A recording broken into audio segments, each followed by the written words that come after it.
Hello there, good evening, and welcome to Spectrum Debate number 28. Whether you're watching on YouTube, Google Plus, or elsewhere, you are, of course, very welcome. Thank you very much, and we apologise for the delay. We have, of course, been having the occasional technical difficulty, and a further guest will be joining us very shortly. Tonight we're going to be debating a variety of topics chosen by our guests, whom we shall meet in a moment. As ever, of course, we want to hear your views and we want you to send in questions or points to challenge each of our guests. You can do so using the hashtag SD2728, which you'll see up in the corner of your screen. I'm so sorry. I'll do my best to put your questions to our guest and to let all of our viewers know what you are thinking. If you are watching on Google Plus, you can also use the Applause app, which is rather like the Worm. And at 9 o'clock over on SpectrumDebates.com, a poll will be launched asking who your favourite debater from tonight was. The winner of last week's poll was Christopher. So well done to you. Thank you very much for joining us, and we hope all of our guests from last week will join us in future. Now, without further ado, let me introduce you to the guests we have so far. On my screen from left to right, we see the welcome return and the first UKIPper we've had since the election. It's John Mousley, whom you'll find at Less Fox. Good evening, John. It's nice to see you again. Good evening, Gareth. It's good to be back. I believe that you have been on a jaunt throughout Eastern Europe, that area of the world which you are renowned for loving so much as a political entity. Indeed, it was lovely. Was it? Yeah, it was great. Would you happily move and live there? Yes. Good, that's what we like to hear. What's your topic going to be tonight? My topic is going to be about Syria and why we should put boots on the ground. Whoa. Thank you very much indeed. Would there be anything in those boots, or are we just going to send lots of footwear? First off, boots, and then people in the boots. This sounds like a good plan. Our next guest, also making another welcome return after much demand, it is Lily Jane Summers, who is, as we know, a supporter of the Labour Party. Good evening, Lily. Nice to see you again. How are things? It's pretty good, Gareth. Back home after university, so it's time to relax, time to debate on Spectrum Debates, and time to talk to you again, Gareth.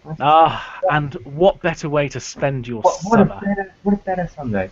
Absolutely. Now tell me, what's your topic going to be this evening? My topic tonight will be on the future of UKIP and essentially where UKIP is going to be going up until 2020. Okay, thank you very much indeed. Our third and currently final guest, although as I say we are going to have another shortly, is Salman Anwar, whom you will find at Amazing Anwar Online. Good evening, Salman. How are you? I'm fine, thanks. It's nice to see you. It's always good to have one of our regular tweeters appear on the show, as I'm sure you'll find it's much less daunting than people sometimes expect it is. Oh no, I'm sweating a lot. Well, we can recommend a variety of products to help you with that. But in general, welcome. Thank you. Are you coming to us? Where are you coming to us from tonight? Is it Hull, or am I making that up? Hull, yeah. From Hull. You're one of our stalwart members of the Conservative Party in Hull, yes? Yes. Fantastic. What's your topic tonight going to be? I will be discussing the Mediterranean boat crisis.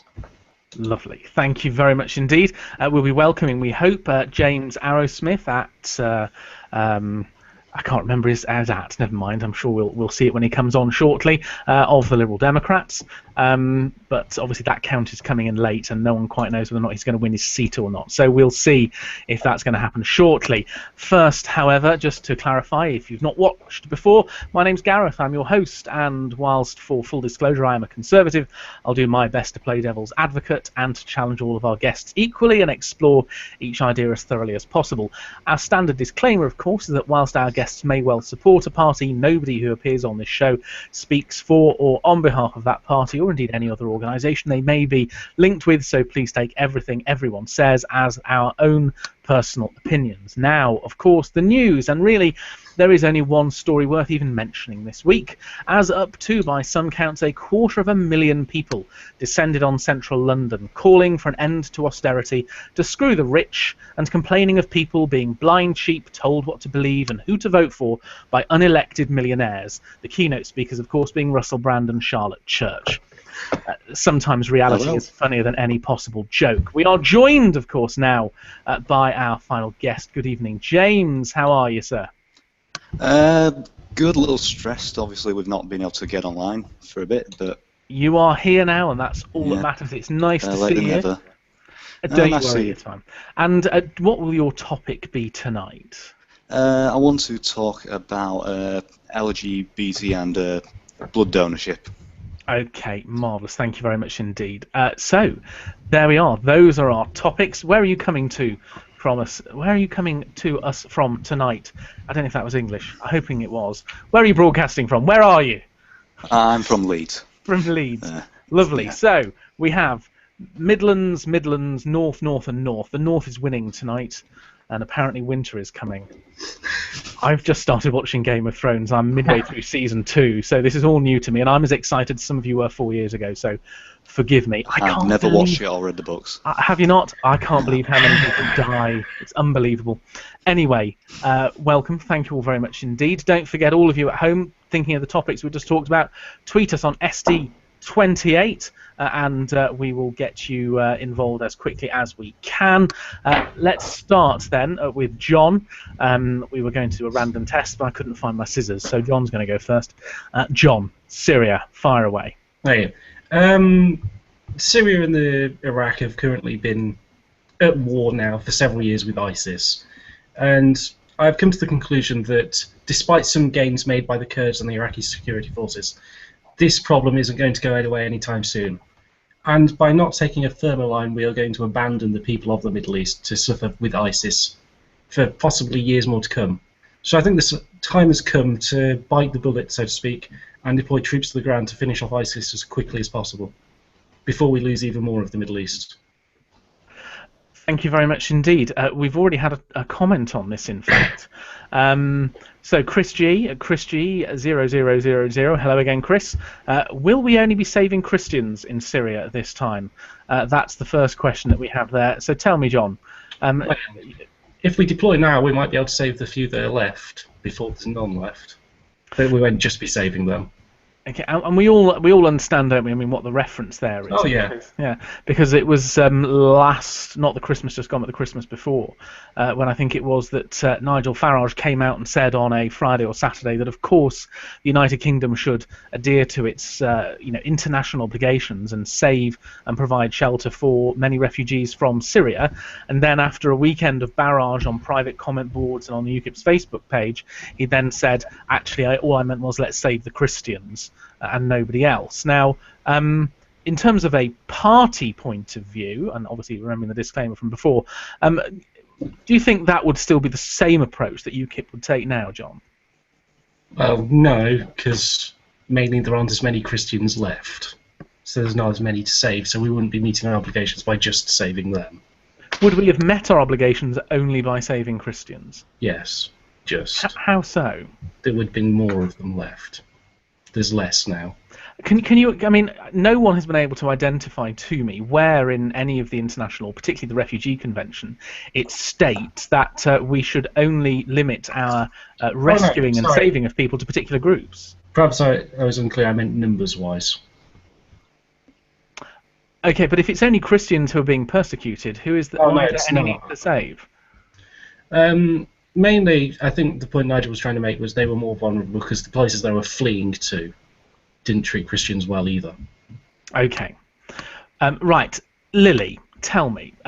It's time for boots on the ground because ISIS is such a threat and nothing else is going to deal with it. We need to send in our armed forces, don't we? No, we don't, Gareth. That's completely the wrong approach to do. Putting boots on the ground. We did it in Iraq. It was a failure. We did it in Afghanistan. We kind of just got away with it. It wasn't as bad as Iraq. You know, if we invade another Muslim country, I mean, the amount of extremism will rise, tremendously. Boots on the ground is completely the wrong approach to do. I think in terms of tackling ISIS, we need to... Syria's a bit more tricky because the Syrian government's kind of a bit more in control. So I think in terms of Syria, we need to have a political solution. We need the UN to be more involved. We need to, in terms of ISIS in general, we need to strangle them. We need to have an economic blockade. We need to point out and show that, going over to ISIS, helping ISIS, will be completely the wrong approach. So I think fundamentally, Gareth, boots on the ground is completely the wrong approach. It didn't work in Iraq, didn't work in Afghanistan, didn't work in Libya. I mean, it never works. It's just going to help fuel extremism. We're going to cause many more deaths. We're going to have deaths from, US troops, British troops. You've got to get through the UN, John. You think Russia and China are going to agree? They're never going to agree to that. Well, considering Russia's main problems. considering Russia's main Mediterranean naval base is in Syria, I think they'd probably be quite happy to deal with ISIS, to be honest. But do you think? Remember, the Americans are principally going to do this. The United Kingdom isn't strong enough, and realistically, after we criticize them relentlessly, rightly, over Ukraine, do you seriously think that Russia would allow America to invade a third Muslim country? Putin, is going to play Hang on, tricks on it. hasn't Putin actually done that himself? And certainly the Russians have, because we've got the whole issue around Dagestan and Chechnya. These are places with Muslim majorities. Russia invaded there, and while we're at it, Lily, you talk about military interventions never work. What about Kosovo and the lives that were saved there from the slaughter? What about Sierra Leone when lives were saved from slaughter? What about the fact that we sent in troops with no power to do anything into the former Yugoslavia, and they stood aside whilst Serbs led Muslim Bosnians away for slaughter at Srebrenica? I mean, surely it's quite an inaccurate argument to say military intervention never works. Surely No, I didn't say does that. work. I didn't say that. I'm not, Gareth. I'm not against military intervention. I fully support intervention, especially when you have genocide. But boots on the ground in a Muslim country. Do you seriously? I mean, surely warning signs are popping up here. It's never going to go through the UN. I support no-fly zone in ISIS, making sure we stranglehold ISIS. But the point is, Gareth, John is making the point about boots on the ground. Boots on the ground is completely the wrong approach. If we intervene militarily in other means, then I could definitely consider that. But intervention can work, as you rightly said, in Sierra Leone and other places where genocide occurred, for example, Kosovo. But boots on the ground in a Muslim country is completely the wrong approach to take. Okay, some of the comments we've had, and I'm going to go to Salman and James. We've had Nathaniel Higgins at NathGGNS. What does Syria itself think? I'd be inclined to support armed forces if Syria asked for help. Chris G says, Western intervention into a Syrian civil war in which we have no direct national interest. I can't see Obama going for it. Adam Higgins at APS Higgins says, it isn't about race. Any innocent person in Syria deserves help. The real Flynn Shady at Scottish Scouse. Well, everyone wants to help Syria, but as long as Russia continues to block UN resolutions, there's not a lot anyone can do. Joshua McMullen, JJ McMullen, boots on the ground will only be acceptable with the consensus of the Middle East and the UN. Salman, you agree with that, do you? Yeah, I'd like to add on to that. We can't go on boots on the ground. That'd be terrible. It would just look bad. It would be the West invading a Muslim country, as Lily said. But we supply so many arms to, say, Saudi Arabia, the allies with Jordan. We should encourage more boots on the ground by other Muslim countries too, so then they can fight front and a military front as well. And it won't be a Western country invading. I mean, do you think, for example, the fact that the Jordanian Air Force has been so heavily involved, and we saw or heard about the dreadful incident with the Jordanian Air Force captain, who, of course, was murdered by being burnt to death in that cage? I mean, it does seem that actually the involvement of other countries in the region doesn't have a great deal of effect on ISIS itself, does it? Well, I think first of all we need to encourage more involvement. But it's ideological as well. I mean, if people support ISIS and don't support ISIS, but then get encouraged to support ISIS by the West getting involved, they can't really support a Muslim Jordanian pilot getting executed by ISIS. It's much better if Muslim countries get more involved. We supply so many arms to them. We give aid to many Muslim countries too. We should definitely encourage them to do, and Turkey as well. We should tell Turkey to step up a bit. They're a NATO member. Isn't it part of the problem though with Turkey, isn't it? I mean, they've had an issue. Remember, everyone was talking about Kobani, that sort of town on the border, on the Syrian side of the border with Turkey, which was being attacked by IS on one side, and the Kurdish guerrillas on the other were fighting to free it from ISIS. And of course, the Turks on the other side actually attacked the Kurdish Peshmerga. I mean, is there any way we could seriously rely on Turkey at all?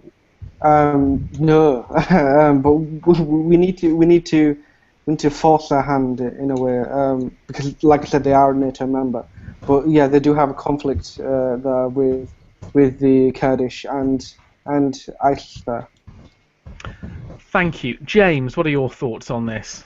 I kind of feel like we missed the bus with military intervention in the sense that when we had, the Arab Spring, they had the Free Syrian Army, they called themselves at the time, and that, I don't know how. I mean, I think a fraction of that obviously split off into ISIS, but they're still fighting the Syrians with Assad, and I know if we do go into battle, to put boots on the ground, we're going to have to side with Assad, and we obviously, ISIS are far worse. I'd say they're far worse than Assad, but we're still we're sort of dealing with the devil, I feel, as well. I believe they do deserve intervention from us, but the track record isn't great either, so I'm a bit torn over it, to be honest. Thank you very much. A few more of the tweets we've had, and then if any of you want to comment on any of these. Adam Higgins says one of the best ways to help Syria will be to provide border support.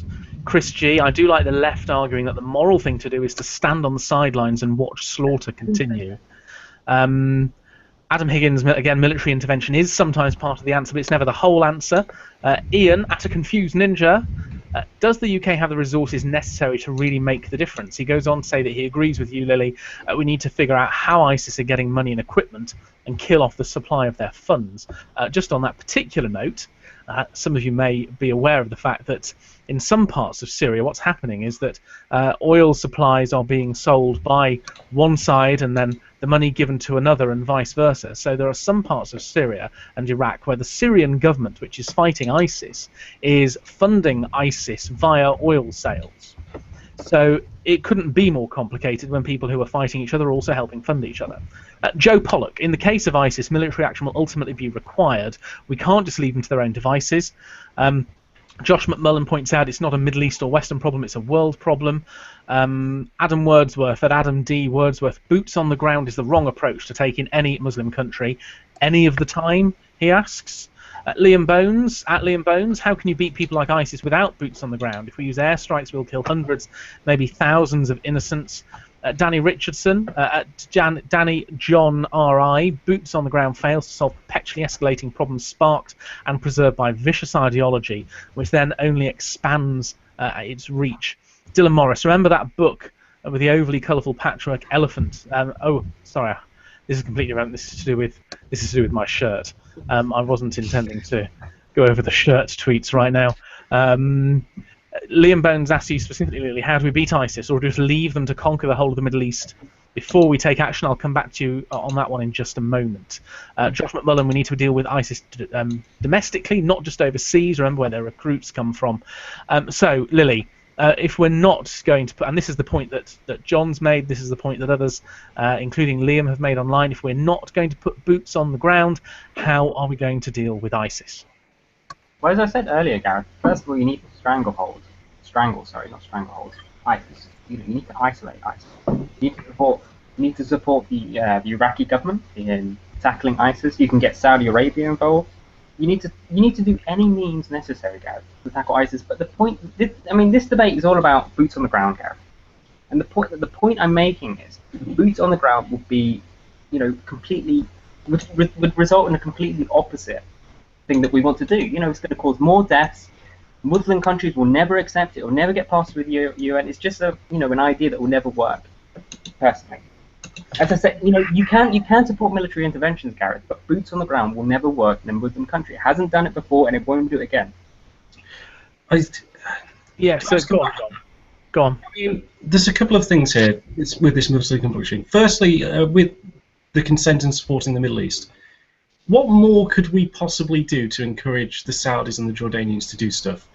I mean, could we sell them any more tanks and jets? Could we ignore any more of their brutal suppression of their own people to give them a free reign in Iraq? What more could we do to encourage them? At this stage, I don't think there's anything else apart from just shelling out even more money that could get them to do any more than they are currently willing to do. Secondly, with this Muslim country thing, What do you think would encourage extremism more? Us invading or us allowing ISIS to put a new video of beheadings every day on the internet? A new recruitment video every day for years. Which one do we think will encourage more people to join them? Them showing how powerful and free they are for years on end, or us crushing them? Yeah, Us walking into their country, though, is, effectively It's not their through country. propaganda. It's Well, not ISIS's country. Well, not ISIS's country, no, but It where never- they live. We are seen actively as the enemy. Then that is the other issue you By have who? as well with that. Would By who? the Iraqi government see us as the enemy? Would the Kurds see us as the enemy? Would Public the, would. would the minorities I think- that they're genociding or committing genocide against see us as the enemy? The only people who would If see you us as send soldiers in the street, gunning down people, that is going to send off a wrong message. James, how we're about bombing them this? already. Is that not a wrong enough message? The point, John, let me give you a specific example, and I suppose this is for you, James, and for you, Lily. Take the northern part of Iraq, which is being fought over primarily between IS and the Kurds. Take the towns around places like Sinjar, up in Nineveh province, where you had, actually, before all this began, you had a lot of minority groups. In that whole area, there's something like 250,000 Yazidis, who are a very ancient religion, who are seen by IS as being sort of apostates. They're seen as being people who are deeply unreligious and they need to be killed. And so, in the space of just a few days in the course of August, 200,000 of these people fled into the mountains around Sinjar. They were there for weeks on end, and there are many still there, apparently, starving to death. Now, some escaped into Kurdish areas, others didn't. When we have a situation like that, when the majority of people in some of these towns either flee for their lives or they're left behind and they have to wear the full covering, the men aren't allowed to shave, all the TVs and all their music is taken away and destroyed, anyone who doesn't pay the right taxes and doesn't obey and behave in the way they are is summarily executed. Anyone who's accused of being gay is thrown off a building. Anyone who's accused of being an apostate is beheaded in the street. Would you say, if you were an ordinary Muslim or a Yazidi or a Christian living in those areas, that actually your biggest threat are the IS gang living in your town, who at any moment may come and chop your head off, or some Western, a mixture of Western, NATO and Muslim soldiers from other countries in the area coming down your street trying to kill those people? Which of those is the worst? But would those Muslim countries actually agree to Western intervention in terms of boots on the ground, Gareth? Well, I don't see it happening. No, Lily, you missed my point. I'm picking up the particular point here that we're talking about. They won't welcome it. So put yourself in the position of someone living in that town. All right, put yourself in the position of someone who is not an ISIS adherent, because all the information we show. It's such a simplistic answer, Gareth. So is yours, Lily. My point is, it's not an answer. I'm trying to pose to you a question, which is this: all the information we have shows that the majority of people who are living under the control of IS are not the sort of the Salafist mentalists that IS are.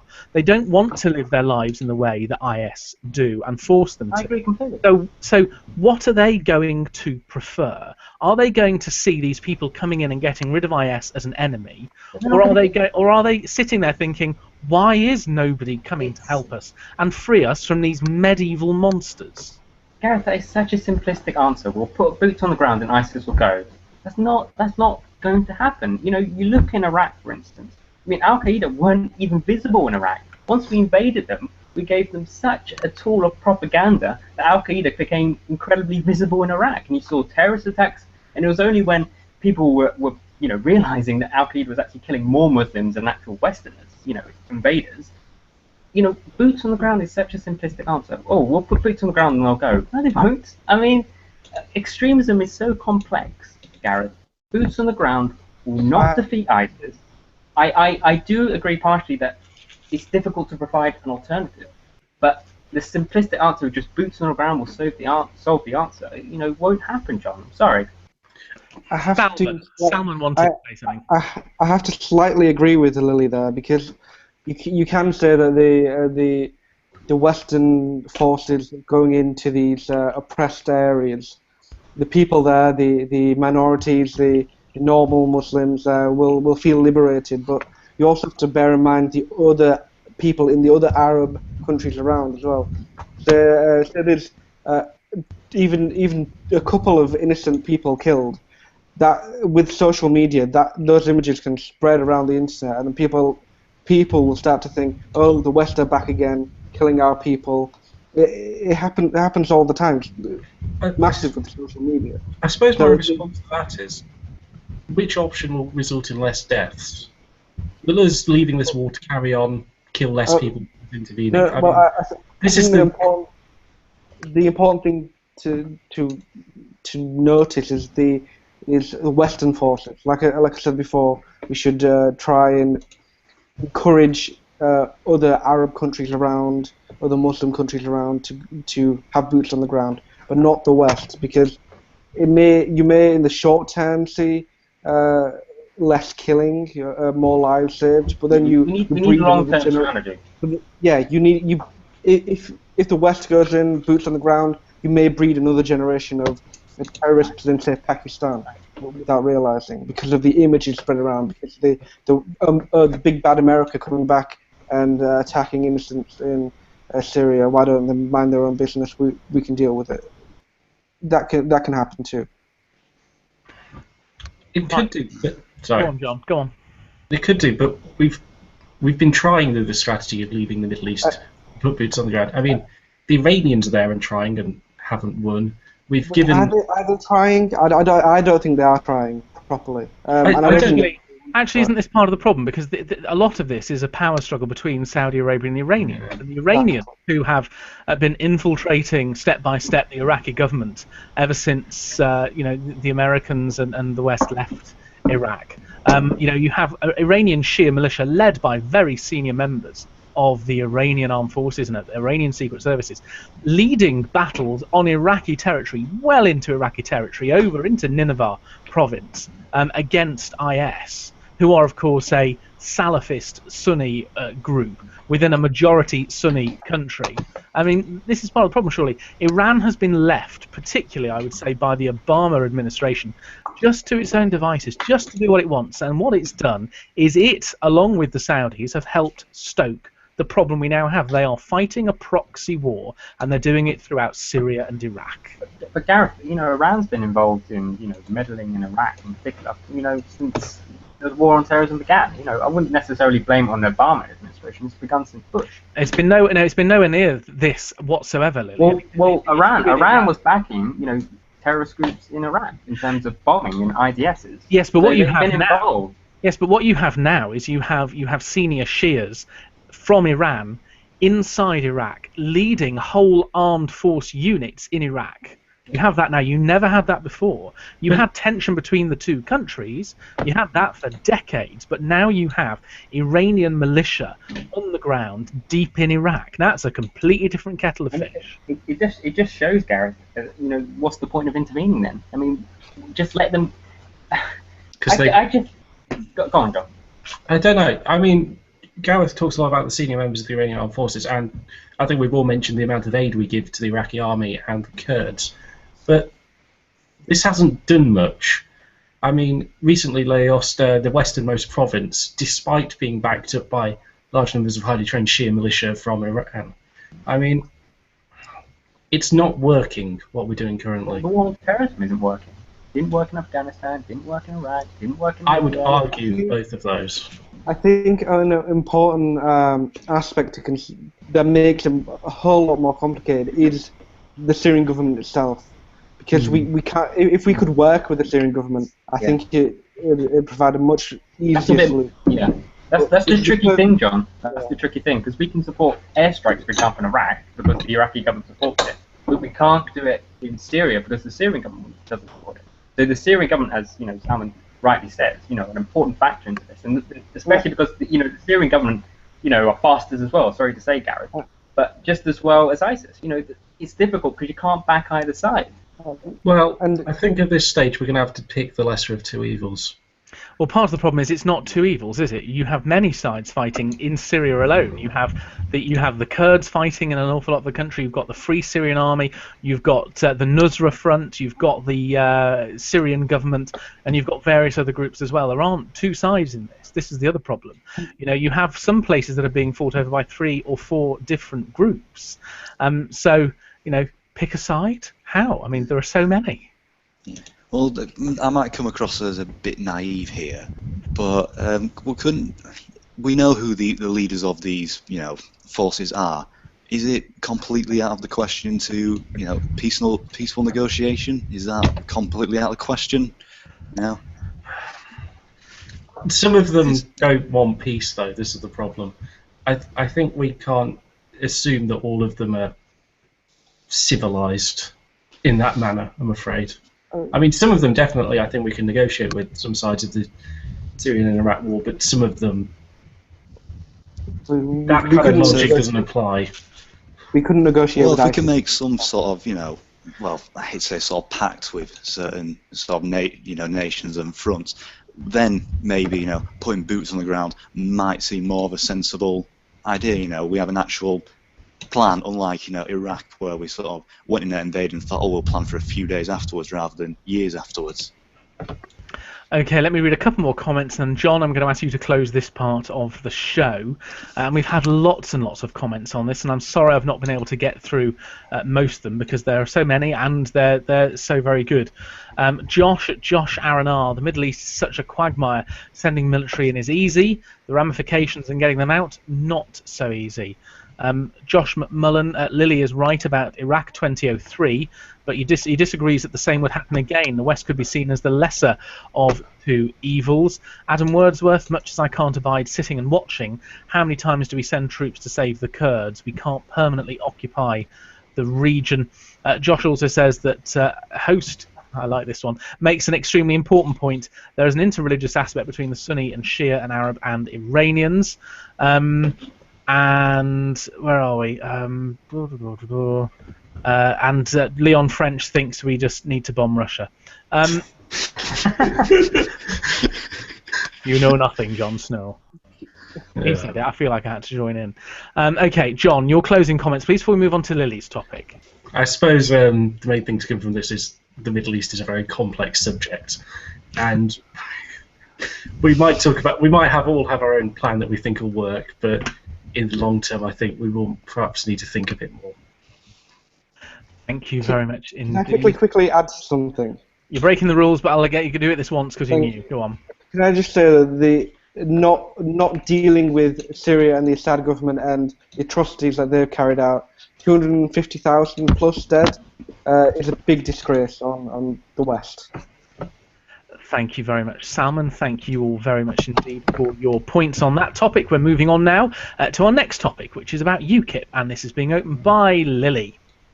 Thank you, Gareth. So my topic is all about UKIP and the future of UKIP. As we all know, in the 2015 general election, UKIP won 4 million votes, but they only won 1 MP. So the question I'm posing today is, by 2020, I think what will most likely happen is UKIP will severely diminish, their influence will diminish, their size will diminish.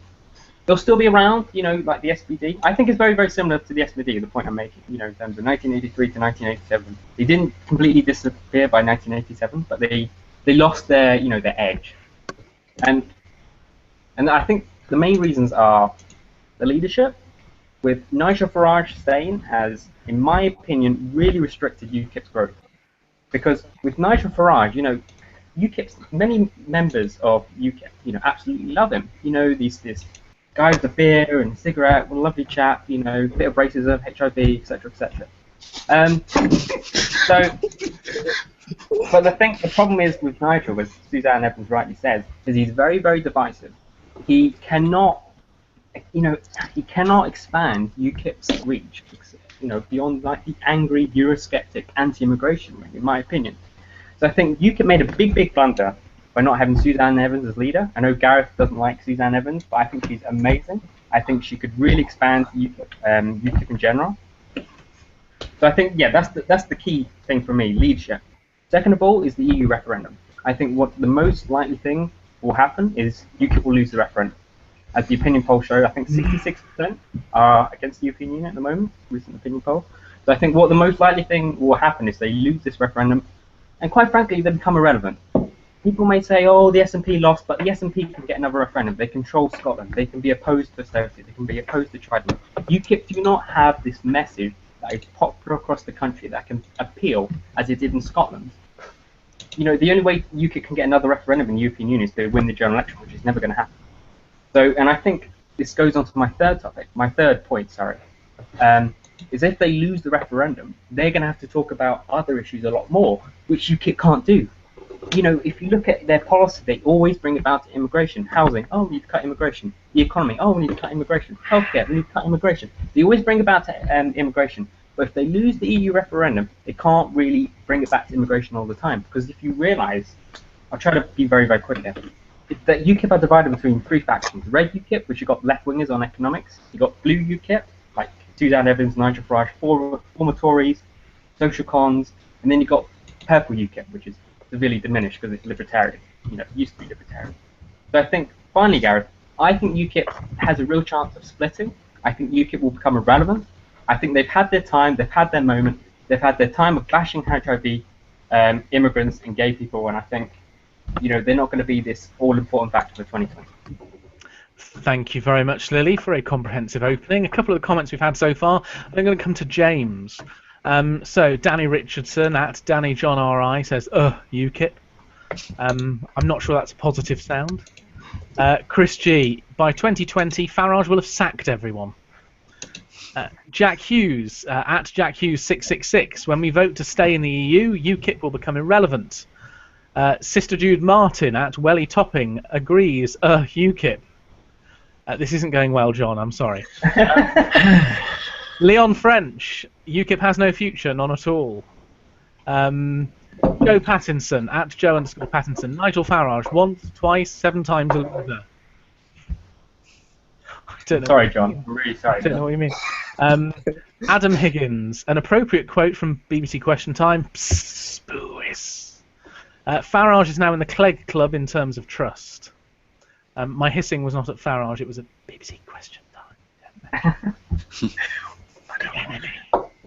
Time. Real Flynn Shady at Scottish Scouts. That eye roll when Suzanne Evans was mentioned, amazing. I don't know what you mean. Sister Jude Martin, host Gareth sounds totally neutral on this issue. Naturally, I do my best. I'm sure John will tell me if he thinks I'm showing any partisanship. Where are we? Adam Higgins, UKIP are on the one-way train to irrelevance. Liam Bones, he says he actually agrees with Miss Lily Summers. Sorry, John. Michael Craig at Michael Craig 96. A decisive victory in the EU referendum will help see off UKIP. Yes, it didn't happen with the SNP, but it was close, and they are a governing party. And Chris at All Riff No Wrath, why can't UKIP continue to talk about immigration? Labour lost the election, and they will talk about evil Tories. You're going to have to hold on for a little bit longer, John. I'm coming to James first. What do you think, James? UKIP. And I come to you as someone who, of course, is a member of another party that was not seen as having a very successful election this time. So from the point of view of the Liberal Democrats, what future does UKIP have? Even if they win, even if they win the EU referendum, well, even at what point do you serve after that?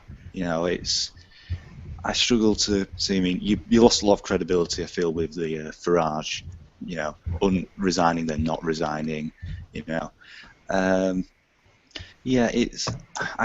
don't see much. I think they will slowly fade away, to be honest. A bit like the SDP, like Lily said.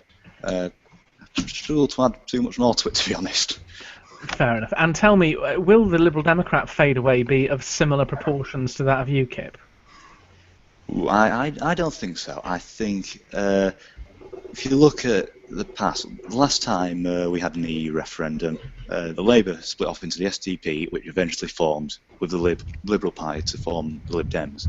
So I think we could find a few Tories coming over as well, and I think we will regain votes. And I think we're not doing terribly in the polls. We've just overtaken UKIP, for example. So I think we'll still be around for a while. You're not getting rid of us that easy. Okay, thank you, Salman.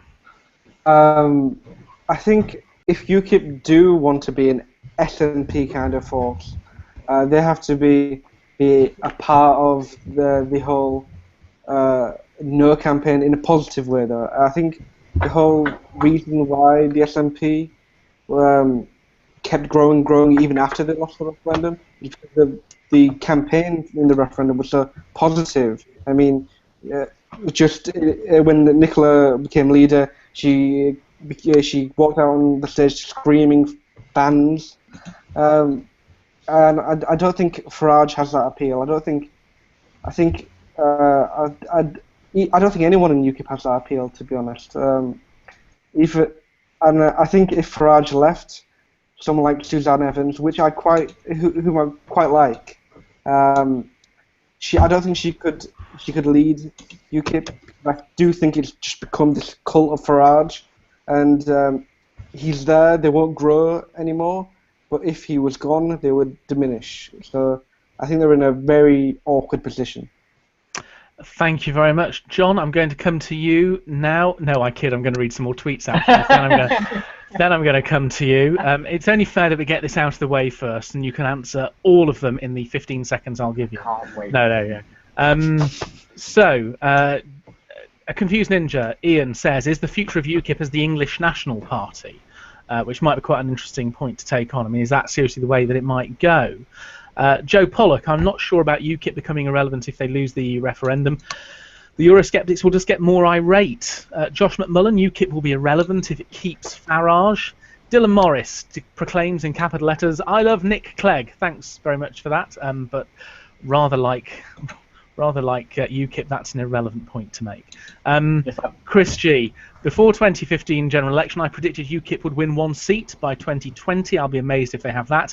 Carswell's walking around holding his nose. Jay at Statism Room 101. Do UKIP still claim to be libertarian? It's the biggest distortion ever. Danny Richardson. UKIP is one-dimensional with 1 irrelevant MP, 1 member who's safe from the sack, and 1 policy. Cameron S. OBE, Cameron _ surname. Hello, Cameron. It's all right, Les Fox, he says. We'll just go elsewhere. Our United Kingdom Imperial Party will win in 2025. Nathan Goldsmith at NC Goldsmith. The election was won on the basis of fear. People were afraid of a Labour and SNP coalition. The Lib Dem bounced back, and UKIP will too, sadly.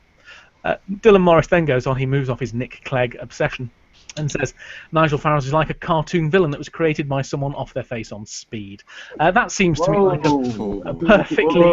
a perfectly natural moment to come to you, John, to answer all this unfair haranguing that all these other people and not the impervious host Gareth has done about UKIP. So tell us, UKIP, what's their future?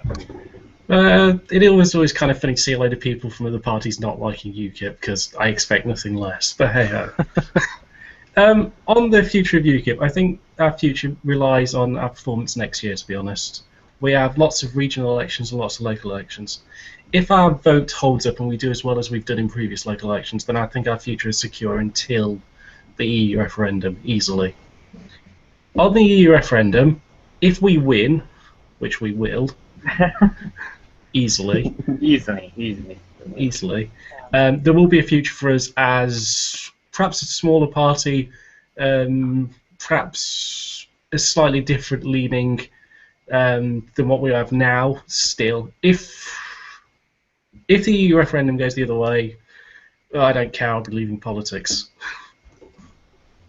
But overall, this whole thing about Farage has been embarrassing, I must admit. This whole resigned and resigned stuff. I think, to be honest, in my personal opinion, we should have just waited this summer and had a leadership election, see who the members really wanted.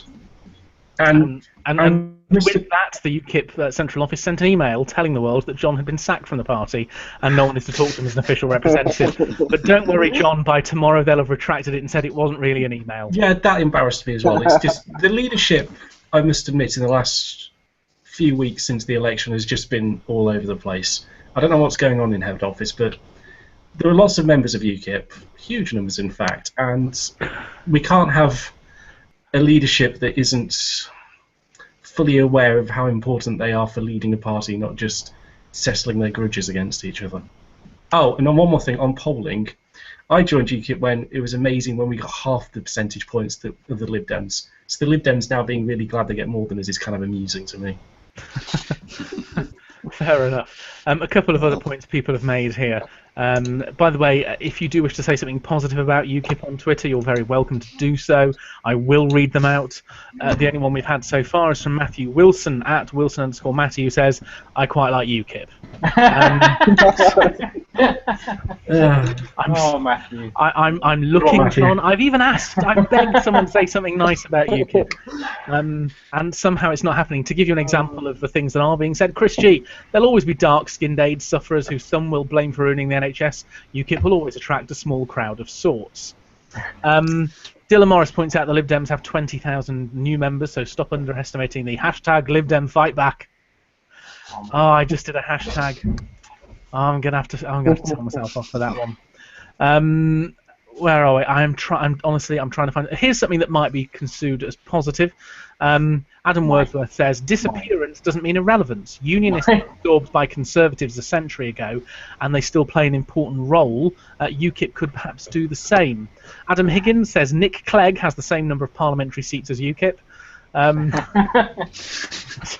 That did make me laugh. Cameron, does the third biggest party in UK politics have a future? He says, but clearly there are some vote-gaining issues. I mean, that's an important point, isn't it, for the rest of you? UKIP got the third highest number of votes in the last general election. I mean, it was quite an astonishing amount of votes. The fact that the electoral system gave them just the one seat isn't actually a reflection of their popularity, is it, Lily? Well, under first past the post, it doesn't matter how many votes someone gets, Gareth. The only thing that matters is seats, ultimately. I mean, I really want proportional representation, but under first past the post, votes are pretty much irrelevant. Because you need it concentrated in areas, which the Lib Dems used to do. Which is why I'm kind of looking forward to the local and regional elections. I think you can do quite well in Wales, for instance, in terms of the Welsh Assembly. But the problem is, John, you can't keep talking, not you personally, but the party cannot keep talking about immigration in the EU. Well, I don't accept this. I mean, you mentioned housing. I remember being on here for that actual debate we had, and I laid out our full housing policy, which I must admit did include immigration, but included lots of policies. And then apparently that's just banging on about immigration when there is a huge range of issues and ideas we've put forward, including dealing with immigration on the issue. So I'm not buying this whole, they only mention immigration thing. But that's your key message. I mean, just because it's our key message doesn't mean it's all I know, said. but if we're going to vote to stay in the European Union, you can't keep banging on about it, can you? We're not going to vote to stay in, though. Yes, well, 66% says yes. We're trusting opinion polls again. Well, true, but it does look likely, John. And my point is, in terms of the SNP, they've expanded, for example, onto Trident, onto austerity, onto more powers for the Scottish Parliament. UKIP need to expand onto other issues, but the problem is they're divided. I mean, you've got red UKIP, you've got purple UKIP, you've got blue UKIP. If they had serious conversations which don't really relate to the European Union, I seriously think that they would be divided. And that's my key premise here, because I think they would be divided on policy. I don't buy this whole thing that we're horribly divided. The other parties have a broader range of support than us, and they've managed to hold together just about. Yeah, but isn't the problem that your party is based so much on a personality, a single personality, who seems unable to accept anyone saying anything that is slightly at variance with the cultish praising of himself? That the split comes there. Anyone who is not 110% supportive of Nigel Farage is a splitter. No, I'm going to say that because our last manifesto and the one before that, and I remember the one before that, weren't 100% Nigel Farage's personal views. So I think to say he has this, I don't know. Well, everyone in UKIP's head office says he's a dictator. He's very authoritarian. As you saw with Suzanne Evans, the fact he was pointing out the obvious that he's divisive shows how paranoid he is. She didn't say he was divisive. She said some people perceived him as divisive. Well, let's talk about that briefly, and I want to ask Salman and James what they think about this point, because I don't know what your views, gentlemen, are on the European Union and in terms of the referendum that we're going to have. But one of the debates at the moment is, of course, Nigel Farage is offering himself to lead the out campaign, the no campaign, and there are different views that we're getting on Twitter at the moment about that. Some people saying that that shouldn't happen. So Cameron, for example, says, disclaimer, leaving the EU is not a victory for UKIP. You can all vote to leave. Do it, do it. On the other hand, the real Flynn Shady at Scottish Scouse says, if those eligible to vote have any sense, we'll be in the EU after the referendum. And somebody else talked about, I think it was Chris G, talked about how, yes, when I'm Eurosceptic, when kippers talk about the EU-SSR, etc., it's embarrassing. UKIP should please shut up and allow Tories to win the referendum. So what do we think? Salman and James, what do you think in terms of the EU referendum, in terms of the role that UKIP and particularly Nigel Farage should play in it? I want him to lead, to be honest. I think, there's no doubt Farage is a good talker. I think that there's no question about that. But I think if he leads, I think he'll just run. I think it won't work, to be honest. And obviously the pro-Euros will win, like myself. Pro-Euros? Pure pro-Euros, yeah. I can't remember what the word you use for it, but pro-Euro will work. But it's basically the in campaign, the yes campaign. If you call it the pro-Euros, I think we'll win. Yeah, don't try to distract attention from the issue we're talking about. Is Farage here? All right, yeah, so I'm not going to lead the campaign. All right. But like I said, I think I'd personally like to see him campaign for the out vote, but I think in reality he should get a Tory, because they will come across, I think, more professional in the sense that Farage in the debate sometimes it came across as a bit sort of, I'm going to shout, I'm going to put you down, and I'm going to tell you about immigration, basically. Thank you, Salman. Should UKIP and particularly Nigel Farage play a big role in the no campaign? Well, I am definitely pro-EU, so I would happily like Nigel Farage to lead the out campaign. But on a serious point, he got 4 million votes. He did, because it's the cult of Farage. He got 4 million votes, but you need more than 4 million votes to leave the EU, and I think that's why he comes stuck. Because he doesn't attract people from the centre that may think of leaving. So I think there were rumblings that maybe a business person should lead it, like James Dyson, or a Labour MP. They have a few Eurosceptics too. Someone that can that isn't as divisive as Nigel Farage. John, does that not worry you that, in actual fact, Nigel Farage is seen by those who want to stay in as their trump card, and they'd love him to lead the no campaign? No, I love it. Because it just proves they haven't got any good arguments for staying in if their entire campaign is going to be, don't vote for Nigel Farage. No, but that's not the point. Surely the point is they'd like him to lead it because he himself makes it a toxic issue rather than being a persuasive one, which is surely what we would want the no campaign to be. They'll make it a toxic issue for him. So I think the best way to defeat what seems to be their main point at this stage is to put someone else in charge. I don't think Nigel is that divisive, but I think people make him more. Yeah. Oh, come on. Definitely is. Blaming HIV migrants. Yeah. Again, lots of people tactic. The leader of UKIP is divisive. Fair enough. Perhaps he is. So therefore, let's get someone else in charge, and then the inside don't have one of their main arguments. I'd personally prefer Dan Hannan to be in charge of the out campaign. But then Nigel Farage slagged him off as well in the last 24 hours, hasn't he? Said he's far too sort of upper middle class. He said something along the lines of, you're not going to persuade people by quoting lines of Shakespeare. So he says Dan Hannan shouldn't lead it. You do because Nigel should, with his ability to stand up, leaning on a bar with a bottle of beer in his hand, or a pint of beer. Sorry, and I think he'd be dead with a bottle, would he? The best speaker of his generation, political speaker. So I think he'd be perfect to lead the out campaign. Okay, Lily, I'm going to come to you now just to close this one, and then I'll read a few more tweets. So what's your view on what you've heard? I think what I've heard tonight, Gareth, is that, one, quite a lot of people don't like UKIP. Second of all, for me, John, please to God, make Nigel Farage lead the no campaign. Just please, because he would help. Well, let's do it, because he would help the in campaign, enormously. I think you're right that Dan Hannan would do a lot better job. I think Suzanne Evans would do a lot better job as UKIP leader.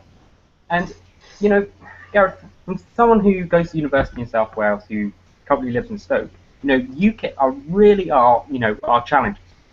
And so UKIP, before this general election, you know, they were making sure that they came second in seats like Stoke to make a serious challenge for 2020.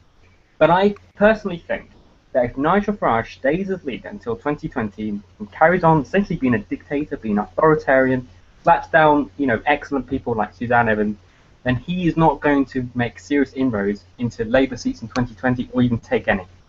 So if UKIP seriously wants to be a big party and challenging for 2020, they need to grow, they need to expand more to other areas, they need to obviously keep talking. I'm not saying you can't talk about immigration, John, but you need to have another appeal from immigration. Otherwise, you're not going to expand beyond this Daily Express right-wing old vote that actually went Tory in their last election. Lovely. Thank you very much indeed, Lily. We're going to come to our penultimate topic in a moment, which is salmon. Just a final couple of tweets that a few of you sent about this topic. Where are we? Naturally, of course, I've lost them all. Yeah, well done, Gareth. I've lost the lot of them. By the way, someone who's running the Spectrum Debates account has just tweeted some opinion polling about who's trusted on the European topic. You may find that interesting. They were published in the Daily Mail, but they were carried out by Survation, if that makes some of you a little happier. Dylan Morris, please can Nigel Farage lead the Out campaign? It's a guaranteed win for In. Cameron, I like Nigel, but he is divisive. He should not lead the Out campaign. Once again, I am available. Michael Craig, he does not like UKIP's colours. He says he'd like them more if they didn't have that horrendous purple and yellow combination. However, there are a couple of other people, such as Chris says purple's a nice colour, isn't it? These were people trying to find nice things to say about UKIP. Callum Christie, at Christie Callum, I like UKIP's animal welfare policies. See, we do get nice comments about UKIP as well. Wait, we have a non-immigration policy? That's surprising. Well, he said animal welfare. He didn't say he didn't like the immigration policy. Just a positive, a positive.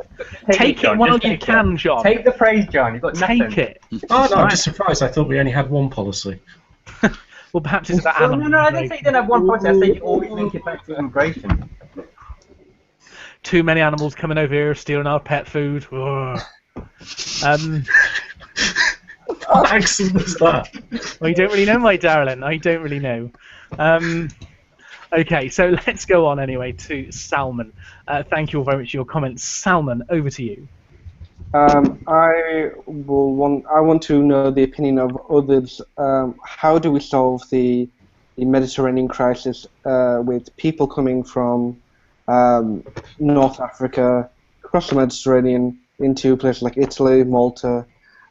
Do we simply rescue them and bring them to shore? Do we stop them from coming in the first place? Do we leave them to drown? I just want to know what people's opinions are. Thank you very much indeed. James, what should we do about these people who are fleeing mostly Syria and North Africa across the Mediterranean to come to Europe? I think we should let a lot of them in, actually. I don't buy the argument that, you know, Britain is full either. I don't believe we've spent. We haven't built on that much land in Britain. You know, we can still build, and I think it's almost our international duty. You know, I'd hate to sort of, you know, could you put yourself in that position? Would you?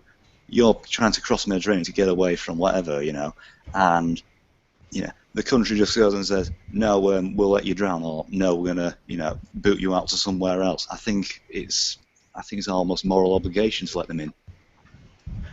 Thank you, Lily. What should we do about the migration issue across the Med into Europe? Well, you need to do a couple of things. First of all, you do need to save the boats. We need to. The EU needs to do a U-turn on that. You know, we cannot leave boats and migrants. You know, people. We cannot leave people in the Mediterranean to die. You know, that's the first thing. You know, we need to do.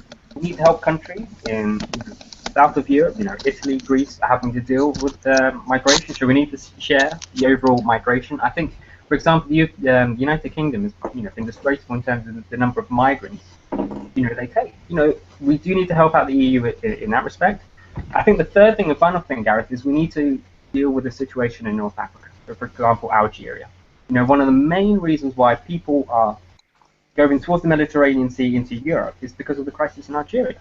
So we need to deal with Algeria. I'm not too sure specifically how we do it, but we need to try to stabilize the region, try to stabilize North Africa, try to help North Africa either through trade, either through aid, to make sure that they don't have the incentive, they don't want. I'm not saying it's a bad thing they want to come, but we need to make sure that their home in North Africa as well, is a place where they would want to stay. So I think those three things are absolutely crucial here. Thank you. Algeria, of course, is one of only, is one of the few countries in North Africa that are causing problems. There are many other, I say problems, causing the problems of numbers who are trying to cross. There are problems in those countries. Let me rephrase that.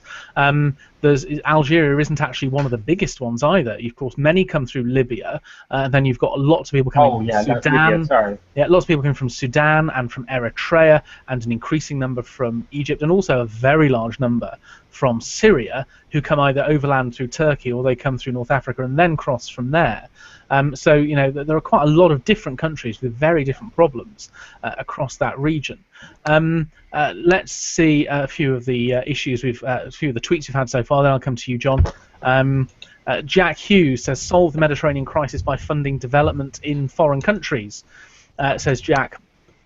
Danny Richardson is, oh yes, you've read the tweet from Danny and others, I think, James, saying turn your light on. They wanted to see you, and now they can. Ladies and gentlemen, this is what James looks like, and that's what he looks like drinking a drink. So, for those of you who are asking. Joe Pattinson, Gareth had a J2O or 2 this evening, I can sense it, how very rude. This is filled, as per usual, with the world's best Brita-filtered water. Adam Wordsworth, there's probably room in your house, James, he says. For the migrants, that's what he's saying here, I think. The real Flynn Shady, the EU should split incoming migrants across nations dependent on population, migrants taken before, and space. We can't leave anyone to drown. Jack Hughes, if these people are risking their lives to escape, how inhumane is it to simply send them back to certain persecution? Jay at Status Room 101, free movement of people needs to mean exactly that. At the same time, the state shouldn't give a single penny to anyone. Chris G, migrant problems shows how the West cannot withdraw from the world as Obama and trendy lefties here want to. We need to intervene militarily. What are we talking about by trendy lefties? What's going on? I'm sure you're able to respond to that point in a moment. So Michael Craig, Mind and UKIP want to send HMS Bulwark, currently in the Med, to landlocked Nepal.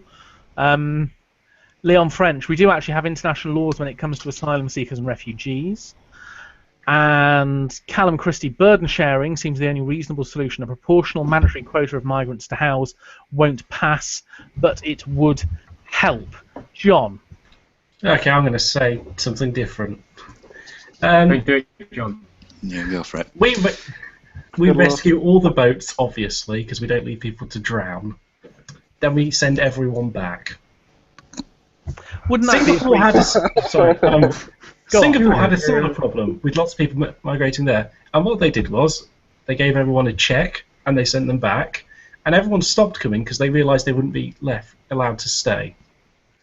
But the people going to Singapore, they weren't coming from countries where there was a recognised humanitarian crisis, were they?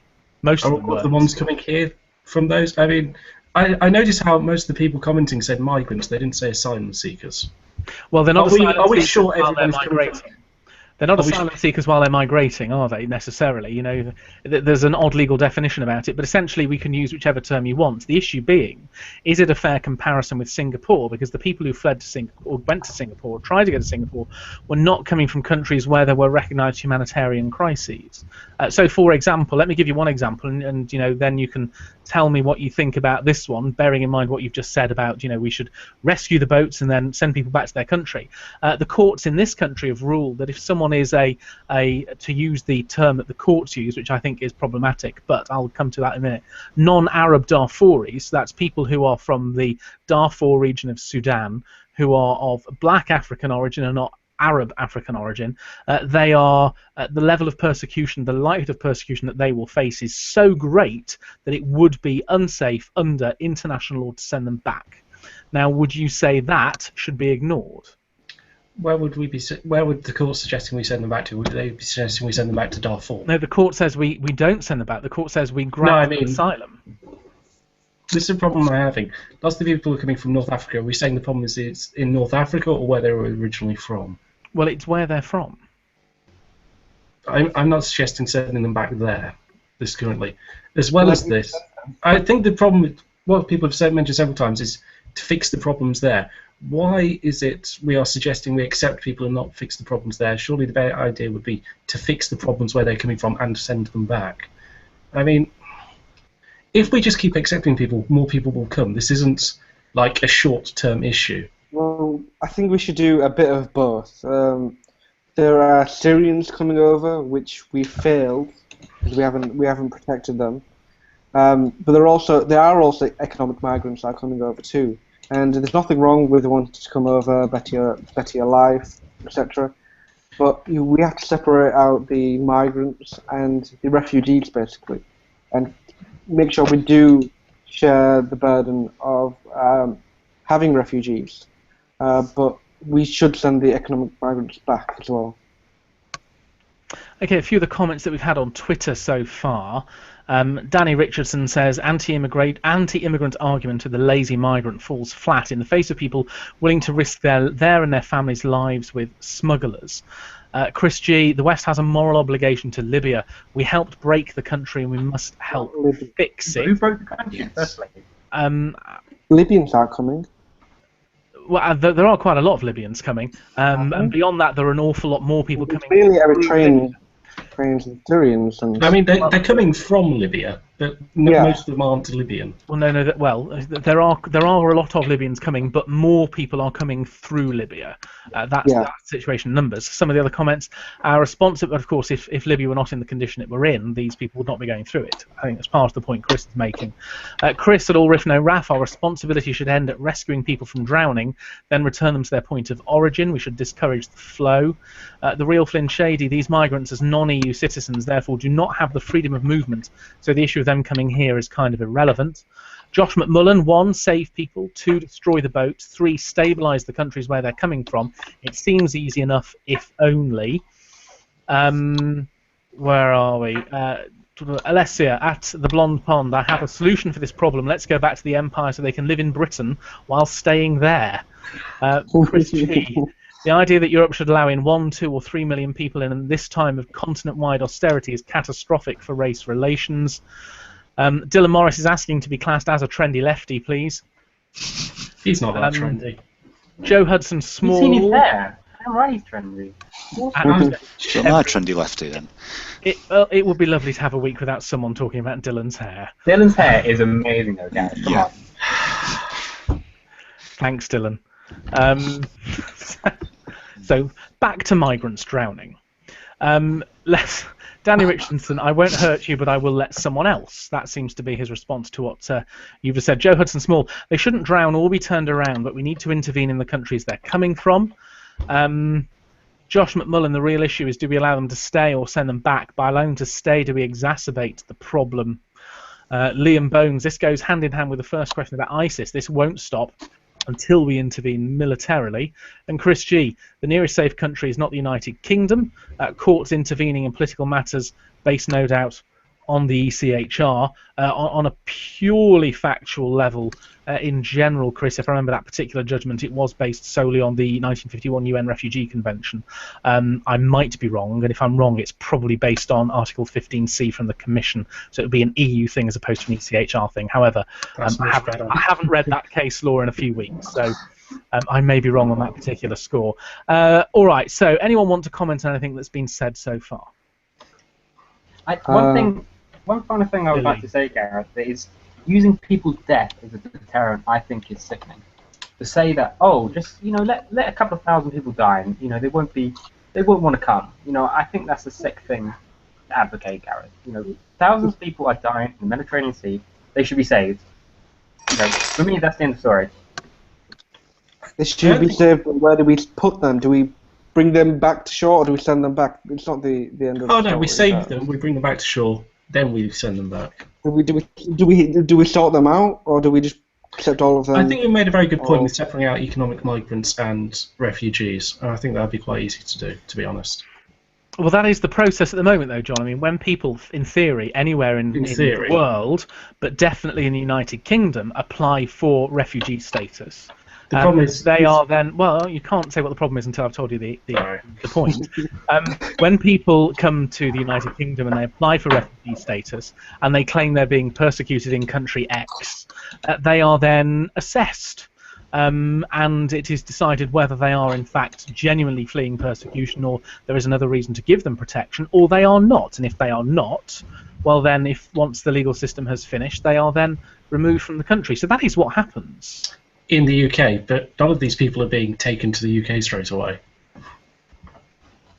No, the problem with Calais that? is, well, exactly. We have to encourage our neighbours to be more thorough.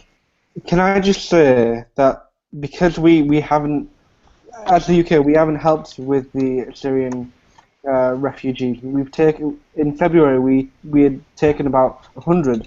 And if we actually helped with the refugees properly, then maybe many wouldn't die in the Mediterranean, or try and cross over even. Thank you. James, do you have any more comments before I ask Lily to close? Oh, sorry, before I ask Salman to comment to close, sorry.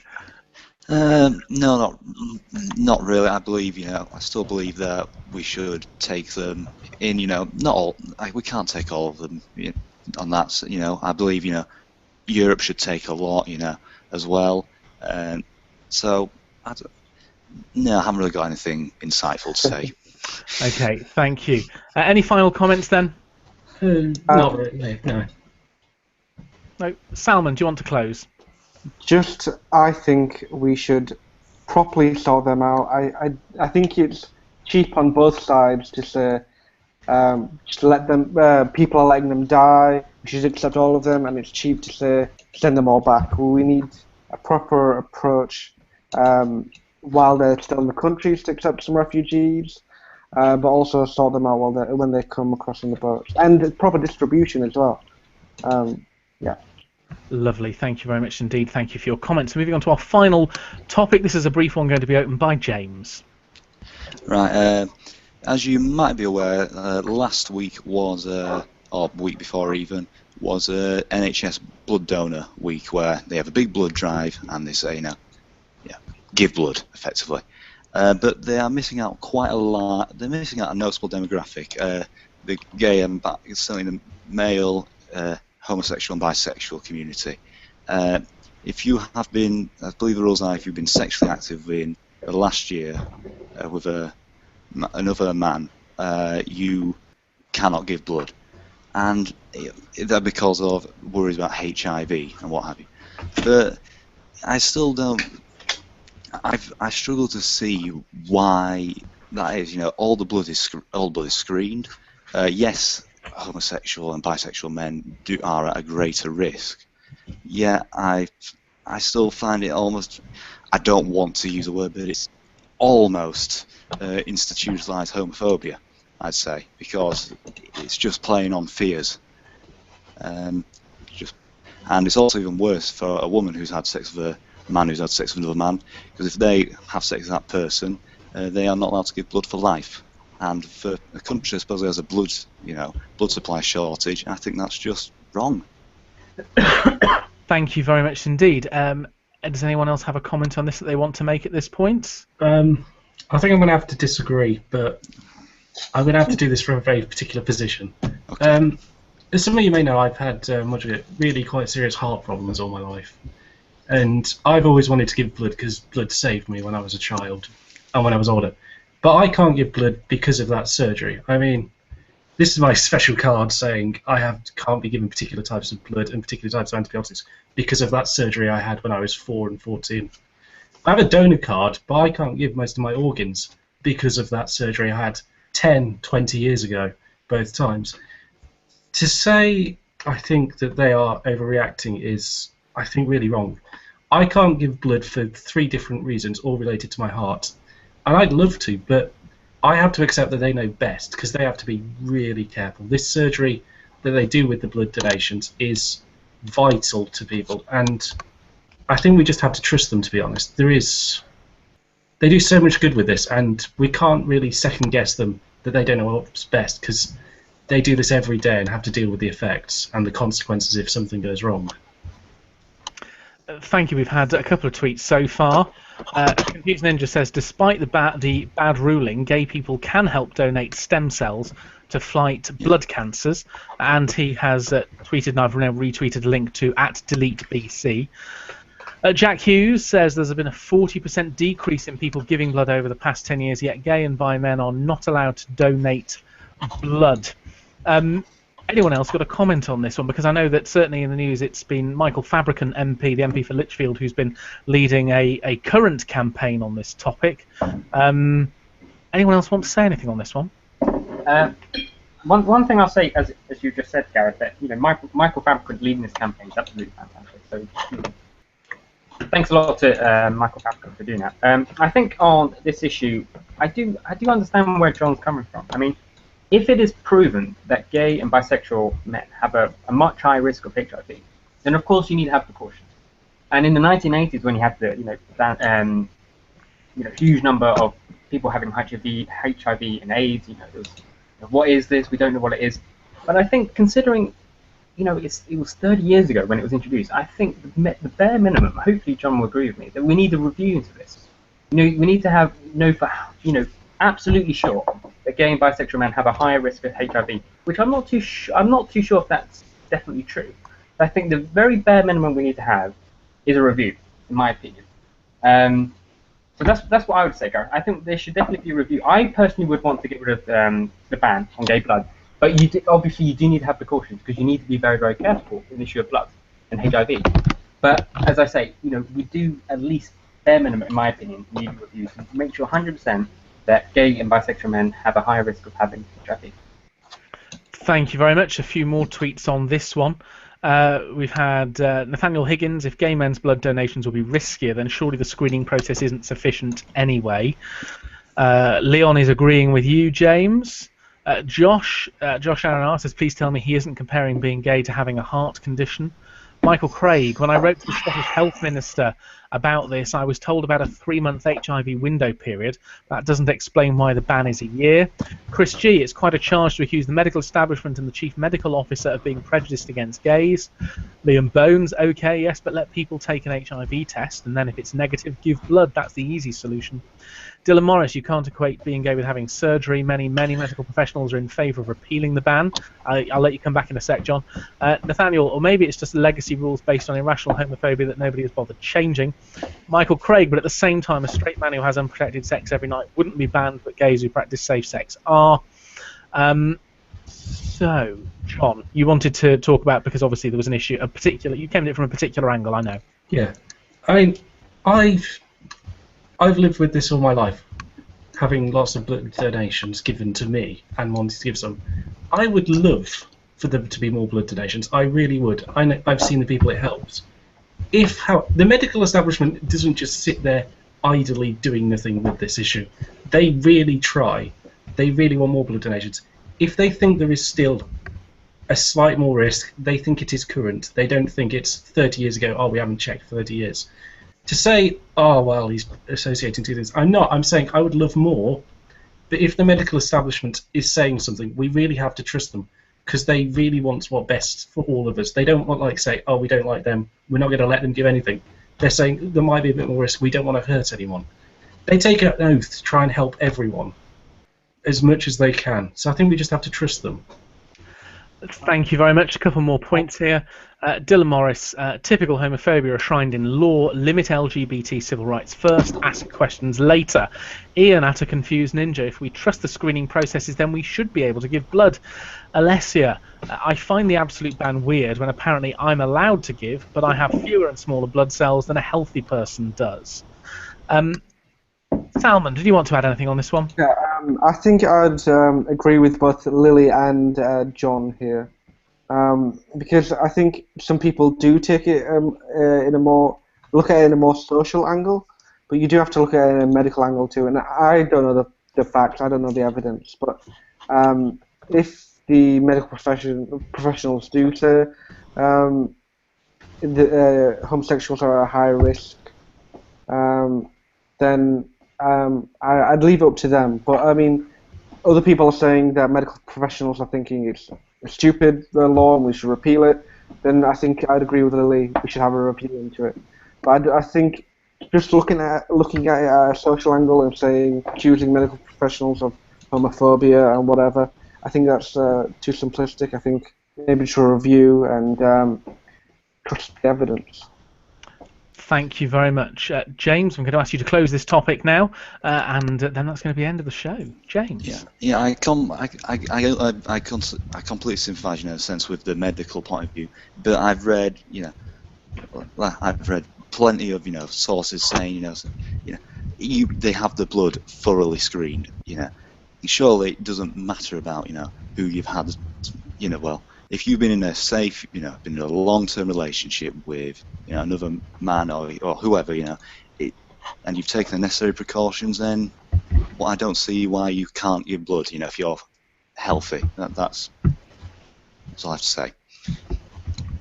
Lovely. Thank you very much indeed. Thank you all very much indeed for watching tonight's show, for your tweets and for your comments. They have been as rousing and stirring as ever. Thank you very much indeed. Before we do close, there is a little something that one of our guests would like to invite you to listen to and take part in. Lily. Thank you very much, Gareth. So over the last couple of weeks, Gareth, Leon French, Bradley Booth and I have set up a political podcast where it's a lot more banter, a lot less serious. It's not really a debate. We just talk about politics. You don't need to be very good. So if you want to take part in our weekly podcast, we normally have it on a Tuesday, Wednesday, or Thursday, time whenever. So if you want to, participate in the podcast, get involved, it really doesn't matter if you're an expert in politics. Just tweet me at Miss Lily Summers or tweet Bradley Booth at Bradley_Booth95 or tweet Leon French at Leon French, Leon_French01 or at the Pollcast. So if you want to get in touch with our podcast, just let us know. Thank you very much indeed. You'll find last week's episode is on our website at spectrumdebates.com. You can visit it and listen to it. It received many comments last time. I know that John, for example, described it as full communism now, or something similar to that. Thanks a lot for that, John. So it may be up your street, it may not. It may be the kind of thing that you want to go on and take part in. And as ever, we always encourage debate and discussion on this show, even on other shows. So thank you very much indeed. Thank you, Lily. It's a time for me to thank all of our guests. Thank you very much, James. It's nice to have you on, and I hope we'll see you again soon, this time with the light on throughout, so we can actually see you. Thank you.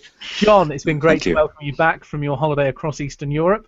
It's nice that they let you back into the country. Lily, thank you very much. You've come back into the country, of course, as well from Wales, which, as we know, is a very long way away. Thank you for coming back on. Welcome to Salmon. I hope you've enjoyed your first time. I hope to see you again soon as well. Thank you all for taking part.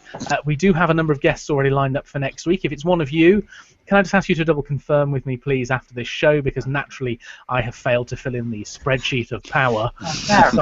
I'm not entirely sure. I've been very busy. What can I say?